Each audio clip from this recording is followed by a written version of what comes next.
76ers have informed the NBA basketball universe that they have hired Glenn "Doc" Rivers as their new coach, and I am completely 110% excited about it. Case in point, unequivocally, I believe that this coaching hire saved the trajectory of the Philadelphia 76ers to this point, more specifically the duo of Ben and Joel. If Ben and Joel cannot win with Doc as their head coach, then they won't be able to win it with anybody, and that's just speaking facts.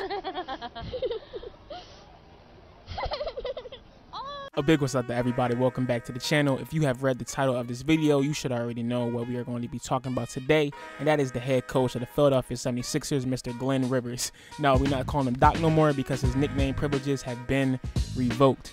We are going to be deep diving into why I have stopped believing in the hype and come to grips with the fact that this man is a straight up fraud. Big shocker.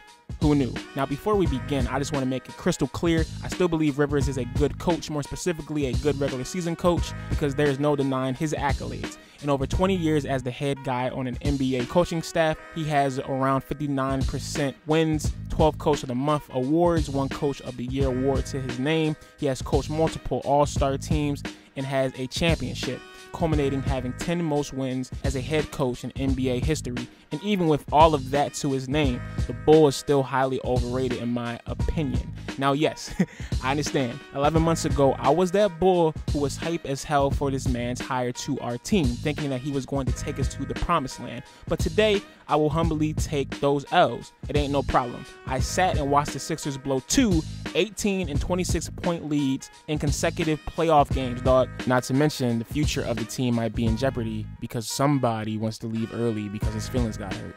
Nothing phases me anymore.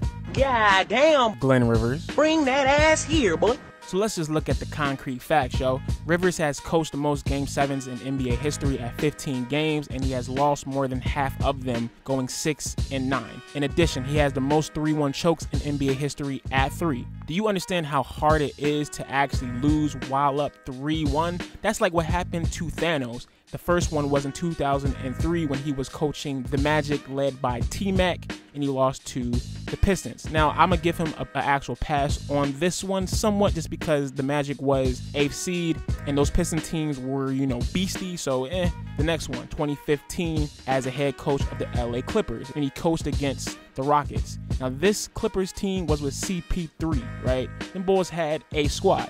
The one that just recently happened last year in the bubble. The 2020 collapse with the LA Clippers versus the Denver Nuggets. We all remember that actual Game 7 with PG shooting that dumb 3-point shot, hitting it off the backboard. Going into this season, many media outlets and fans had this Clippers team winning the championship. There's a reason why the NBA fandom beats the Cavs 2016 championship, coming back 3-1. Why? Because that joint was almost impossible to do so. And this man right here has coached 3 3-1 chokes in the last 3 decades. Coincidence? I think not. You cannot make this stuff up. That's not even showing the full picture of his playoff collapse resume. Look at this graphic right here. And the crazy thing is, most of these Game 7s were at home. Sound familiar? Our Philadelphia 76ers lost Game 7 this season in the second round of the Eastern Conference playoffs against a significantly worse Hawks team. And no, while it was not an epic playoff collapse of 3-1 choke proportions, it was still relatively bad in the grand scheme of things. You want to know what killed us? Poor coaching adjustments, or lack thereof. Giving Atlanta 2 games with a 17-0 and 15-2 runs because we had all bench units on the floor. Now putting Ben on Trae Young initially Game 1. Continuing to keep Dwight Howard's immobile behind in the game after it was clear he was not able to keep up with faster teams. Maybe allowing Toby to keep playing with the bench unit. Allowing one Seth Curry to guard Kevin Huerter all game, Game 7, giving him the chance to smack us around, which he inevitably did. Other than his championship season, Bull has consistently underachieved with the talent he has had. Just look at the teams he has coached. Loaded rosters packed with all-stars, only to come up short when it matters most. There are coaches who have won more with less help. I really thought with a chip on his shoulder leaving LA the way he did, Coach was going to change, but nope. We have been bamboozled, hoodwinked, and all that crap, bro. And or sis. And the most sick, twisted thing about this is I don't even feel bad for us because we drink the Kool-Aid as fans. Many players have said this about Doc. I'm just not feeling that. Is he overrated as a coach? I think so. Really? Yeah. We went up 3-1. We felt like, you know, we gonna win the next one. We lost. We like, cool, we up 3-2. We gonna win the next one. We lost. During that whole process, like we never worked on adjustments. We never worked on what to do differently. We wasn't prepared enough going into it. Just us making adjustment standpoint. We wasn't prepared. We didn't put the work into it. Emphasis on the last two sentences.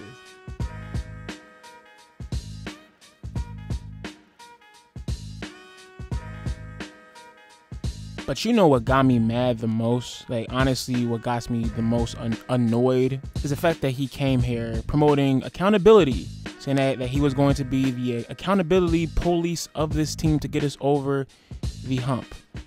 Where was the accountability when you defended that point guard, who shall not be named, during press conferences so much to where Mr. 1 Point felt comfortable not shooting in the playoffs?